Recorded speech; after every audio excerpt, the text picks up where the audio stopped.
સુરત બીજા માળેથી મસ્તી કરતું 8 વર્ષનું બાળક નીચે પટકાયા બાદ સારવાર દરમિયાન મોત. પરિવારના હોસ્પિટલ સામે આક્ષેપ. વેસુ વિસ્તારમાં શ્રમિકોનો સંતાનોને નજીકમાં આવેલા જૈન દેરાસર ખાતે ખુલ્લામાં અભ્યાસ કરવામાં આવતો હતો.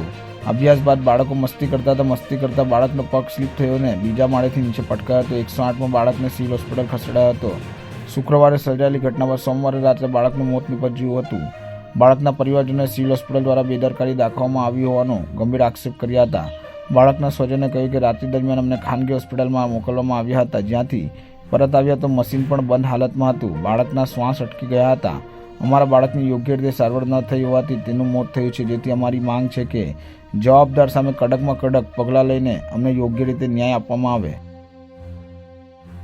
आपका नाम? सुंदर शर्मा। कहाँ पर रहने का? बेसू। कितने साल का बच्चा है? बच्चा 8 साल का। क्या घटना हुई थी? वो पढ़ने गया था रघुवीर सिल्वर टाउन में। वो खुलेआम में पढ़ा रहा था और बच्चा 2 मंजिल से गिर गया और उसको उठा के सिविल हॉस्पिटल लेके आया। हॉस्पिटल लेके आया उसको और उसको सही से इलाज नहीं किया और रात में मशीन भी बंद हो गया और हमको खून का जांच करने निर्मल हॉस्पिटल भेजा। वहाँ से आया तो उसका डेथ हो गया। कौन सी हॉस्पिटल का मशीन बंद? सिविल हॉस्पिटल का मशीन बंद हो गया। आपको किसने दूसरे अस्पताल ले जाने को बोला?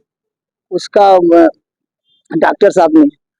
फिर वहाँ पर आप निर्मल में लेके आपको वहाँ पर क्या क्या बोला गया? वो बोला ये खून देता हूँ, खून लेके जाओ बच्चे का और वहाँ का जांच करा के लेके आओ निर्मल हॉस्पिटल से।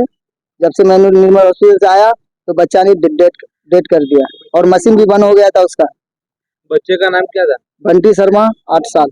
बंटू शर्मा 8 साल उम्र 8 साल।